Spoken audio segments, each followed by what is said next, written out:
Picture this, a steel vessel the length of 3 football fields sitting perfectly motionless in the middle of open water. No dock, no visible rope, no land for hundreds of miles in any direction.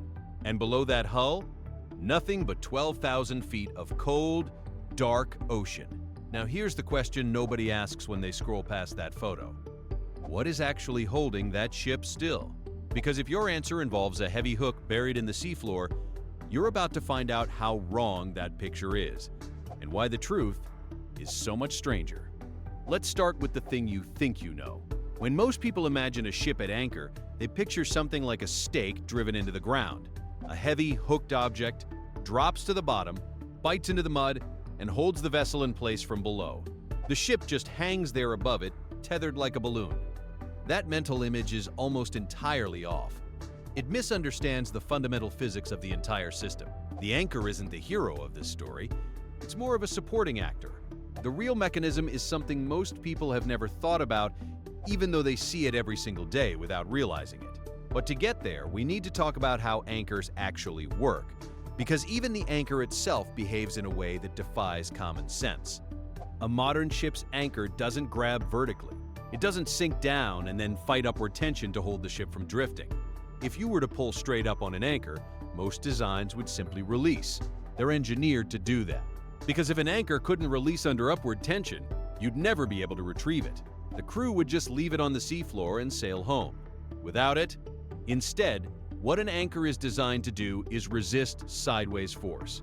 The flukes, those broad, shovel-like blades on the anchor's head, only bite into the seabed when tension is applied at a nearly horizontal angle.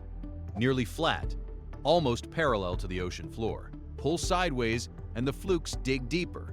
Pull upward and they let go. So the real question becomes, how do you keep the tension at the anchor nearly horizontal when the ship is floating hundreds of feet above? The answer is the chain. And the way the chain does it is through a shape. When a ship drops anchor, hundreds of feet of heavy chain follow the anchor down. That chain doesn't hang straight. It can't. It's too heavy. Instead, it sinks into a smooth, drooping curve that arcs from the ship's bow down to the seafloor, where it lies flat for some distance before reaching the anchor itself. That curve has a name. It's called a catenary, and it's one of the most quietly powerful shapes in all of engineering. The mathematics of a catenary mean that at the lowest point of the curve, right where the chain meets the seafloor, the horizontal tension is nearly zero, and the vertical load is almost nothing too. The chain just lies there. And when it eventually connects to the anchor, it arrives almost perfectly parallel to the seabed, sideways, exactly the angle the anchor needs to bite and hold. Here's where the numbers start making your jaw drop.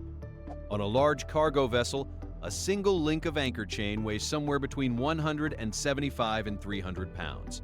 Not the whole chain, one link. Each link is roughly the weight of a grown adult. And a full anchor chain on a supertanker can contain hundreds of those links, stretching to a total weight exceeding 100 tons. That is heavier than 10 adult elephants, all doing one job, drooping correctly. The length of the chain you need isn't arbitrary. Sailors use something called the scope ratio, the relationship between how much chain you deploy and how deep the water is. In calm, protected anchorages, a ratio of around 5:1 works fine.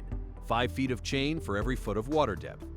But in rough weather, you want 7:1, which means anchoring in 100 feet of water during a serious storm could require deploying 1,000 feet of chain, most of which just lies on the seafloor doing nothing, except making sure the angle stays right. That's why anchored ships swing in wide, slow circles when the wind or current shifts direction. They're not stuck in one spot. They're moving around a central point on a long, heavy tether. The ship rotates, the chain adjusts, the anchor stays still. The geometry keeps working. Now here's the moment that rewires how you think about the open ocean. In truly deep water, the places where the seafloor sits 2, 3, or 4 miles down, conventional anchoring is simply impossible. No ship carries enough chain.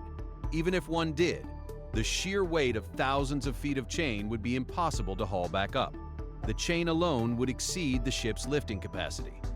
So those dramatic images of massive vessels sitting motionless in the open ocean, most of them aren't anchored at all. They're moored. And mooring is a completely different system.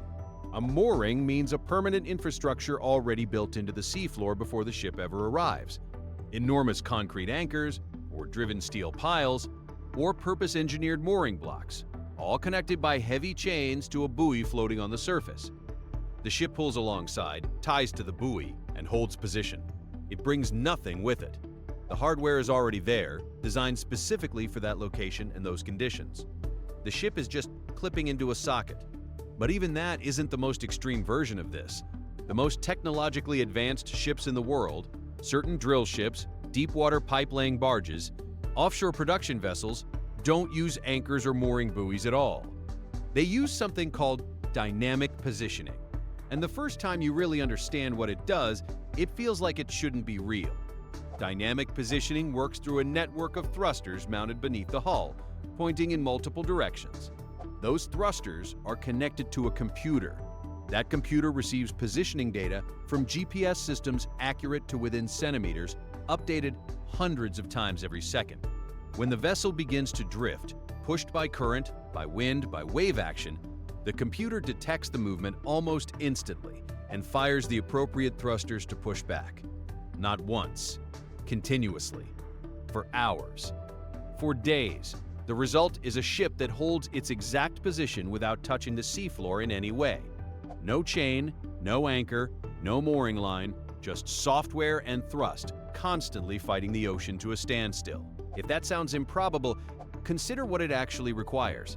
A dynamically positioned drill ship must hold position accurately enough to maintain a drilling riser connected to a wellhead thousands of feet below. Move too far sideways, and you bend or break the riser. The margin for error is meters.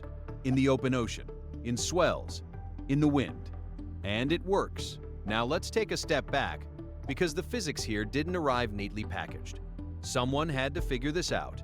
Early mariners didn't understand any of this. The first anchors were rocks, literal rocks, tied to a rope. The logic was brutally simple. Heavy things sink, and if a heavy thing is attached to your boat, maybe the boat stays near the heavy thing. It was partially correct and catastrophically unreliable. Greek sailors improved on this by packing weighted baskets with stones, which gave slightly better holding because the weight was distributed differently. But they were still operating without understanding the core principle, that the angle of pull determines everything. Around 400 to 500 BCE, someone, and historians believe it was likely Greek or early Roman shipwrights, added a critical piece to the anchor design. They called it the stock. It was a crossbar near the top of the anchor shaft, perpendicular to the flukes below. Its job was deceptively modest. It made the anchor fall correctly. When a stock-equipped anchor hit the seafloor, it would roll onto its side, which forced the flukes to point downward and outward into the seabed. Before the stock existed, an anchor could land on its back and just lie there uselessly while the ship slowly drifted onto rocks. That crossbar changed everything. The anchor now bit consistently. Ships survived storms they previously wouldn't have. Roman engineers refined the design further, experimenting with combinations of iron, wood, and lead to balance weight against cost and manufacturability. These were the first anchors built through deliberate engineering rather than improvised rock tying.